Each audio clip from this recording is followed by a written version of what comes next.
Le doute, on connaît tous ce sentiment. Parfois, il nous ronge, il nous paralyse.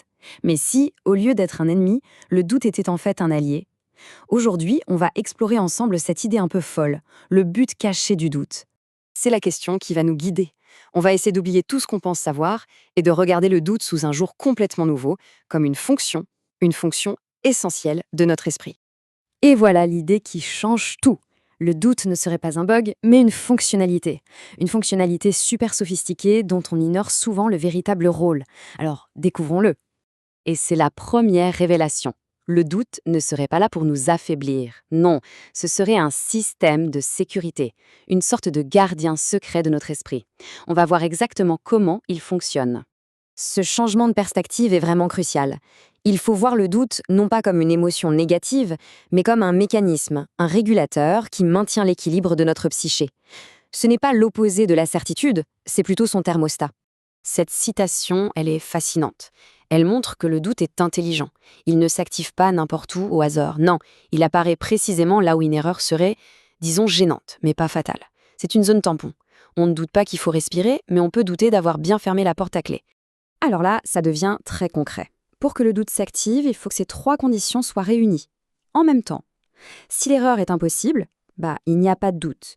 Si elle est absolument catastrophique, on n'est plus dans le doute, on est dans l'angoisse. Et si elle est sans conséquence, on s'en fiche. Le doute, lui, vit pile dans cet entre-deux. La métaphore du contrôle aux frontières, elle est parfaite pour ça.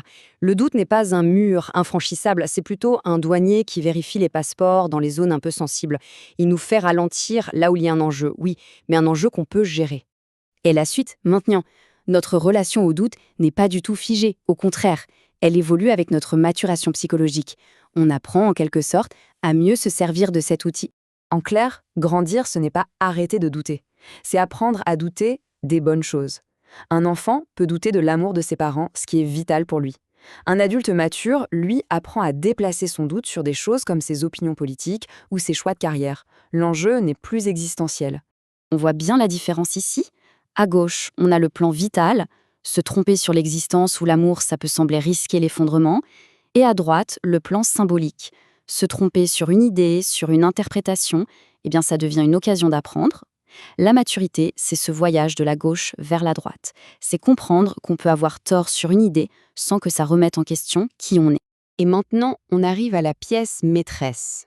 Ce qui va suivre, c'est une sorte de carte conceptuelle qui montre comment différentes organisations psychiques utilisent le doute de manière stratégique pour se protéger. Alors, avant de plonger dans la carte en entier, prenons un petit exemple pour bien saisir la logique. Pour une personne dont le besoin fondamental est de tout maîtriser, le doute ne va jamais porter sur sa capacité à contrôler. Au contraire, il va porter sur ses interprétations, sur ses idées. Comme ça, le doute protège sa certitude fondamentale, qui est « je suis aux commandes ». Bon, là, voici cette fameuse carte. Chaque ligne représente une manière différente de structurer sa personnalité. Si on reprend notre exemple tout en bas, la structure dite névrotique doute de ses représentations pour protéger son besoin de maîtrise. Maintenant, si on regarde tout en haut, la structure psychotique, le doute porte sur la réalité elle-même. Ce qui est intolérable, ce n'est pas d'avoir une logique interne un peu étrange, mais bien de perdre contact avec la réalité partagée. On voit bien que chaque structure place son doute gardien à un endroit très stratégique pour protéger son noyau le plus fragile. Alors, qu'est-ce qu'on retient de tout ça? Quelle est la leçon pratique qu'on peut en tirer? C'est ce qu'on va voir maintenant en distillant les points les plus importants. Attention, point vraiment essentiel. Cette carte, ce n'est pas un test de personnalité, ni un outil de diagnostic. Le but, ce n'est pas du tout de mettre les gens dans des cases.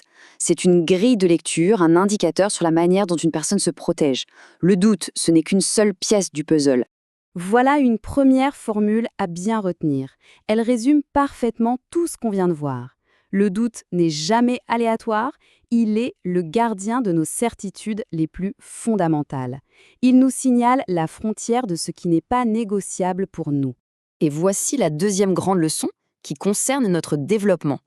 Grandir, ce n'est pas devenir infaillible. C'est acquérir la sagesse de savoir où on peut se permettre de se tromper, sans que tout notre monde intérieur ne s'écroule. C'est tout l'art de déplacer le doute vers des zones moins existentielles. On termine avec cette question comme une invitation à l'introspection. Observer où son propre doute se manifeste le plus souvent, ça peut être un formidable outil pour mieux se comprendre. C'est une piste pour découvrir ce qui, tout au fond, nous est le plus précieux et ce que l'on cherche à protéger par-dessus tout.